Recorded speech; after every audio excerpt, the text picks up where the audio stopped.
میرے پاس والدین اپنے ایک 8 ماہ کے بچے کو لے کر آئے اور کہتے کہ ڈاکٹر صاحب میرے بچے کو 3 دنوں سے ہلکا سا نزلہ، زکام اور کھانسی تھا، لیکن رات سے اس کی اچانک سے چیسٹ بہت زیادہ خراب ہو گئی ہے، اس کو سانس میں دشواری ہونے لگ پڑی ہے۔ کیا آپ کے بچے کے ساتھ بھی کبھی ایسی کیفیت ہوئی ہے؟ تو یہ کیفیت کروپ کی ہو سکتی ہے۔ میں ڈاکٹر علی رضا ہوں، آپ کا اور آپ کے بچوں کا معالج ہوں۔ آج میں بات کرنے لگا ہوں سردیوں میں ہی پھیلنے والی ایک کامن بیماری، اور یہ زیادہ تر لڑکوں میں کامن ہوتی ہے، چھوٹے بچوں میں کامن ہوتی ہے، 3 ماہ سے لے کے 5 سال تک کے بچے میں یہ کامن ہوتی ہے۔ اسے کروپ کہا جاتا ہے۔ کروپ بیسیکلی اسے ایکیوٹ لیرنگوٹریکیٹس بھی کہتے ہیں، کہ اس میں آپ کا جو لیرنگس وائس باکس ہے اور جو ٹریکیا ہے اس کی سویلنگ ہو جاتی ہے۔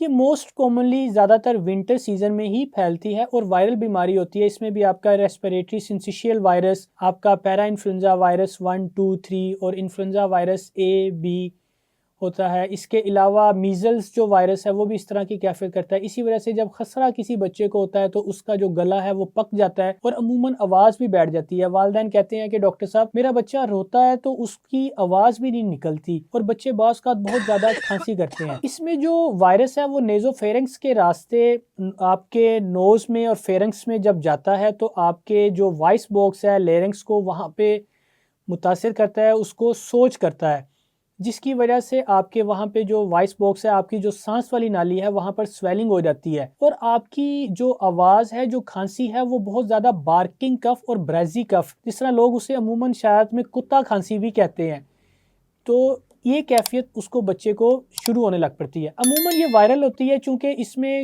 ہسٹری میں یہی پتہ چلتا ہے کہ گھر میں اور بھی 3-4 افراد کو کھانسی، نزلہ، زکام تھا، اور اب بچے کی کیفیت یہ اچانک سے شروع ہو گئی ہے اس طرح۔ اب اس میں دیکھیں آپ کے بچے کو بخار ہو سکتا ہے، اس کا سانس میں تیزی آ سکتی ہے، اس کی کھڑ کی آوازیں سانس سے آ سکتی ہیں، اس کی سیٹیوں کی آواز آ سکتی ہے، وہ بہت زیادہ بھاری آواز والی بار بار کھانسی کرے گا، بچہ کچھ کھاتا پیتا نہیں ہے۔ اس کی خطرناک علامات یہی ہیں کہ اگر آپ کا بچہ بہت زیادہ نڈھال پڑ رہا ہے، یا آپ کا بچہ نیلا پڑ رہا ہے، یا آپ کا بچہ بہت زیادہ وامٹ کر رہا ہے یا غنودگی میں جا رہا ہے، تو یہ ایک ایمرجنسی کی کیفیت ہوتی ہے، اور اس میں آپ نے بچے کو ڈاکٹر کو ضرور چیک کروانا ہوتا ہے۔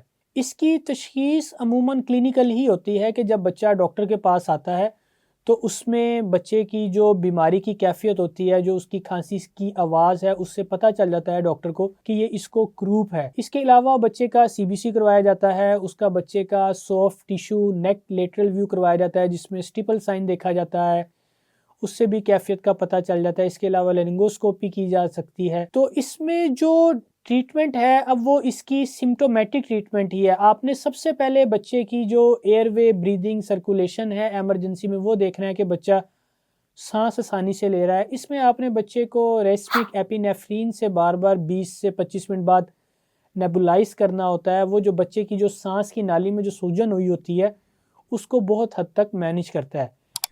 اس کے علاوہ اس میں آپ نے مسٹ تھراپی کے، یا تو آپ نے اس کو جو سٹیم کی ہوئی ہوا ہے وہ دینی ہوتی ہے، یا کولڈ ہوا ہے جو وہ دینا ہوتا ہے۔ اسی وجہ سے اکثر والدین کے ساتھ یہ بھی ہوتا ہے کہ وہ جب ایمرجنسی میں بچوں کو لاتے ہیں ٹھنڈ میں، تو کہتے ہیں کہ ڈاکٹر صاحب گھر میں تو یہ بہت زیادہ کھانسی کر رہا تھا، جس کی وجہ سے ہم اس کو چیک کروانے کے لیے لائے ہیں، اور یہ ہے کہ اب اس کو ہوا پڑی ہے ٹھنڈی تو بچے کی جو کھانسی ہے وہ تھم گئی ہے۔ اس سے یہی ہوتا ہے کہ جو سوجن ہے بچے کی وہ کم ہو جاتی ہے، تو اس وجہ سے اس کو مسٹ تھراپی کہتے ہیں، کہ بچے کو جو گرم ہوا ہے یا ٹھنڈی ہوا ہے اس سے بھی بعض اوقات فائدہ ہوتا ہے۔ آپ اس کو نیبولائزر کے ذریعے یا سٹیمر کے ذریعے اس طرح کی کیفیت میں اس کو نیبولائز یا سٹیمر کا استعمال کر سکتے ہیں۔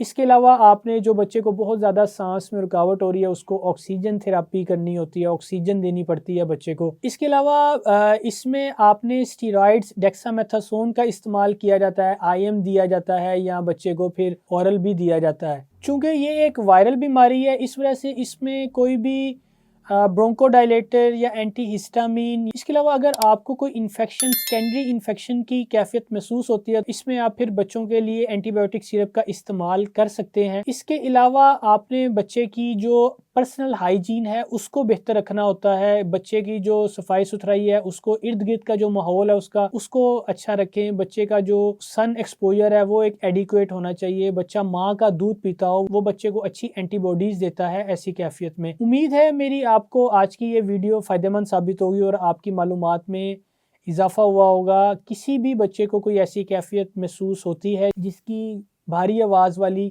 کھانسی ہے تو اس کو کروپ ہو سکتا ہے، اس کو آپ ڈاکٹر کو ضرور چیک کروائیں۔ آپ کا اس سے متعلق کوئی بھی سوال ہو تو مجھے کمنٹ باکس میں پوچھ سکتے ہیں۔ میرے ویڈیو کو لائک اور شیئر کریں، میرے یوٹیوب چینل کو سبسکرائب کریں تاکہ آپ کو اسی طرح کی معلوماتی ویڈیوز ملتی رہیں۔ اپنا اور اپنے بچوں کا بہت زیادہ خیال رکھیں۔ اللہ حافظ۔